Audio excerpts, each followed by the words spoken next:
have a little tiny thing and it just, you have one little thing after another little thing after another little thing. Oh my gosh. Deborah said ashy elbows are her pet peeves. Yeah, I hope you don't be calling nobody out for their ashy elbows now. They done woke up in the morning, it was in a rush. They didn't get it. Deborah, I see you. But so if you imagine these little hurts and these little feelings, these little insecurities, and they're little pieces of Velcro, and then the intrusive thought comes in, right? It's just a random thought or a random occurrence or a random trigger, and it just builds up and it builds up and it builds up. And one of the things I teach an ascension class. We have a healing class that I teach on Mondays. And so we had a class earlier today and we were talking about it, is finding the space when you feel yourself kind of going down, right? You kind of feel yourself curving into that slump, because life is full of it, right? Life is full of it. And hopefully as you grow, the slump starts to, you're still slumping, but you're kind of climbing up that hill, right? You're climbing up the hill. And so the lows aren't so low, but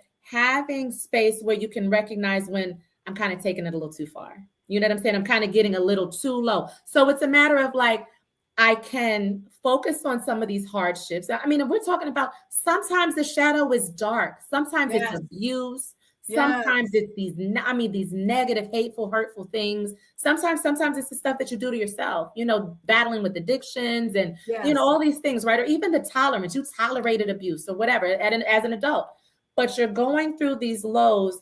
You got to have a little sign, a little indicator telling you when you're taking it too far. Because if you're getting to the point where you're thinking about self-harm, if you're thinking to the point where I don't want to be here anymore and my life isn't that bad, like you gotta catch it before you get too low. But sometimes dealing with those shadows, it's really important to just take the time in a safe space, right? Yes. In a safe space, doing it in a way that's safe, but getting to it. And I know some people do EMDR.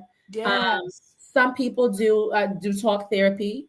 Some people are doing a journaling or doing it with with a team, working with a team. And then I do it with energetic work, right? So I do it with the Reiki, I do it with the energetic work. And so in a safe space with the professional, dealing with some of that dark, deep, ugly stuff, right? Sometimes you're dealing with repressed memories. Sometimes you're dealing. Now, what's kind of cool about what I do is I'm a seer. And so sometimes being able to see the things that you've already repressed and don't really have access to, sometimes able to heal a thing without you having to lay it all on the table. Because I saw something recently that was really heartbreaking. And it was I think it was like a Dr. Phil episode or something like that. And he was asking a lady, well, tell me about that trauma. I want you to go back and tell me everything that happened. Ooh. And the lady started fumbling with her hands and she starts shuffling and you can tell she was there. And then he kept pushing. Did you hear me? Did you hear my question? Answer the question. No. And she starts falling apart right there on camera. And it was too far. No. You know what I'm saying? He had taken it way too far. And you could see her falling apart.